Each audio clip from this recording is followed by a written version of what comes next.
Station जो छूट गया। राधा रात के लगभग 10 बजे दिल्ली के रेलवे स्टेशन पर खड़ी थी। उसकी हालत कुछ ठीक नहीं थी। वह भीड़ में अपना चेहरा छिपा कर रो रही थी। सामान के नाम पर उसके पास सिर्फ उसका पर्स था। वह बार बार अपना फोन चेक कर रही थी, मानो जैसे चाहती हो कि फोन पर ही सही पर कोई उसे रोक ले। फोन तो नहीं आया, पर उसने जिस ट्रेन का टिकट कटाया था वह ट्रेन जरूर आ गई। वह भारी मन से कुछ दुविधा में ट्रेन में चढ़ी। जब अपनी सीट पर पहुंची तो देखा कि पटरियों पर दौड़ती भागती रेल के अंदर की दुनिया गहरी नींद में थी। राधा को साइड वाला कोच मिला था, जिस पर वह इत्मीनान से बैठ गई। वह खिड़की से बाहर देखती हुई अपनी आंखों को आंसुओं से भिगो रही थी कि तभी ट्रेन किसी सुनसान जगह पर रुक गई। राधा को लगा कि ट्रेन को कोई सिग्नल नहीं मिला होगा। कुछ देर बाद ट्रेन वापस चल पड़ी। राधा ट्रेन की गति से अपने विचारों को दौड़ा रही थी कि तभी राधा की हम उम्र महिला राधा के पास आई और बोली, आपके साथ वाली सीट मेरी है। राधा ने अपनी रुआंसी आंखों को छुपाते हुए अपने आप को समेटा। उस महिला ने अपना परिचय दिया, मेरा नाम मीरा शर्मा है। और आपका? राधा इस संवाद को आगे नहीं बढ़ाना चाहती थी, पर शिष्टाचार निभाने के लिए उसने कहा, मेरा नाम राधा है। आप यहाँ कहाँ से चढ़ी? यहाँ स्टेशन तो नहीं था। मीरा ने जवाब दिया, मेरी ट्रेन दिल्ली स्टेशन से छूटी थी तो मेरे कार ड्राइवर ने ड्राइव करके मुझे यहाँ छोड़ दिया। आप कहाँ जा रही हैं? राधा ना चाहते हुए भी अब इस संवाद का हिस्सा बन गई। उसने जवाब दिया, जी मैं मथुरा अपने मायके जा रही हूँ। और आप? मीरा बोली, अरे अब तो यह ट्रेन मेरा घर है, मेरा आना जाना लगा रहता है। हाँ, पर जाना तो वैसे मुझे भी मथुरा ही था। अब दोनों काफी बातें करने लगी। औपचारिकता की सिलवट भी अब कुछ निकल सी गई थी। मीरा ने पूछा, बुरा मत मानना, पर तुम कुछ परेशान सी लग रही हो। चाहो तो हम बात कर सकते हैं। वैसे भी मथुरा आने में अभी समय है। राधा कुछ असहज हुई, पर वह मीरा से बात करना चाहती थी। अब क्या बताऊं, मैंने और सागर ने 2 साल पहले लव मैरिज की थी।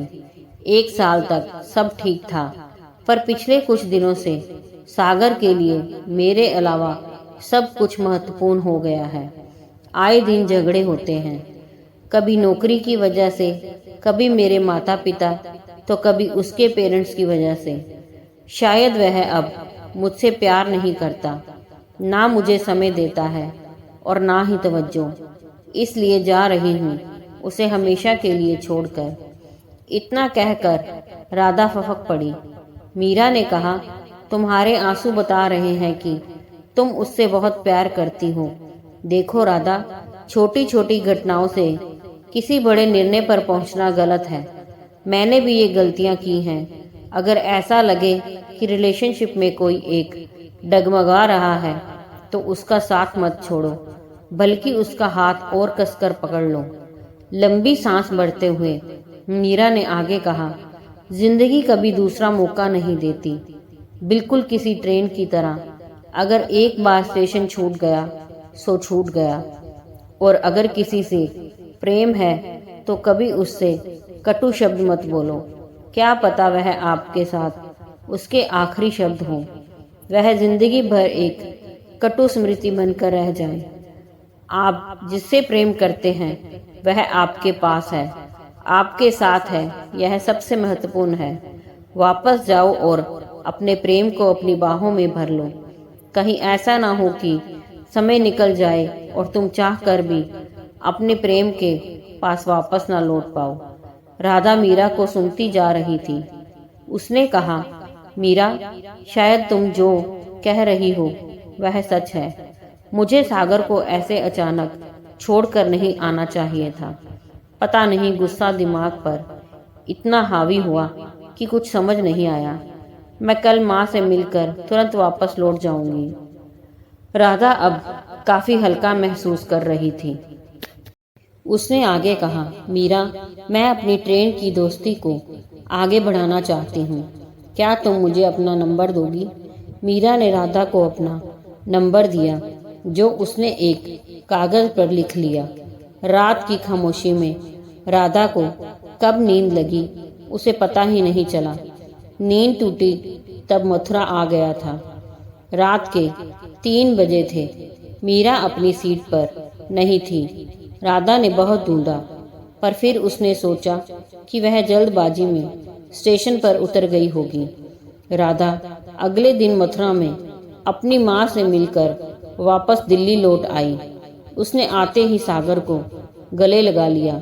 उसके हाथों को अपने हाथों में लेकर कहा, पता है सागर, मैं तो तुम्हें और हमारे रिश्ते को हमेशा के लिए छोड़कर जा रही थी, पर मीरा की बातों से ऐसा लगा कि तुम मेरे हाथों से रेत की तरह फिसलते जा रहे हो। फिर एक अजीब सी बेचैनी हुई कि शायद मैं तुमसे कभी नहीं मिल पाऊंगी।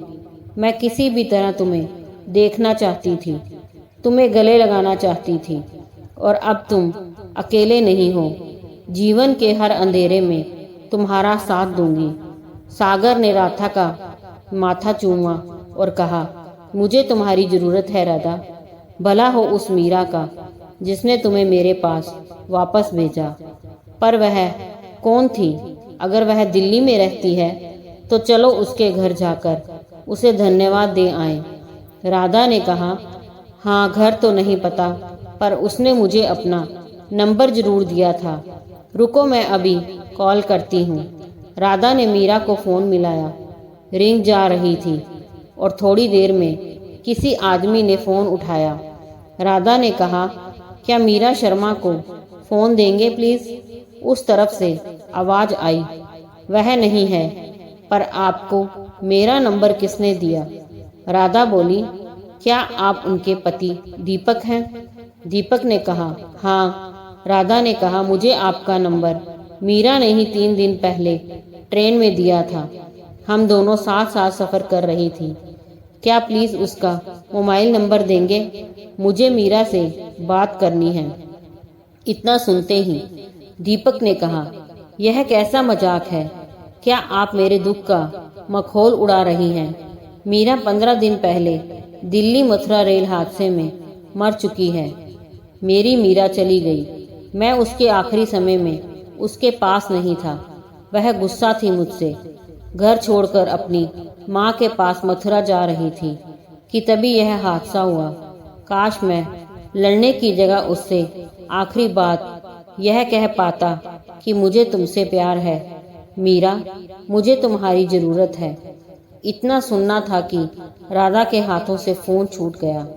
आंखों से आंसुओं की अविरल धारा बह रही थी और उसे कुछ याद आ रहा था। वो मीरा के आखिरी शब्द, राधा, जिंदगी किसी को दूसरा मौका नहीं देती, बिल्कुल किसी रेल की तरह। दोस्तों, अगर कहानी पसंद आई हो तो लाइक, सब्सक्राइब, शेयर जरूर कीजिए।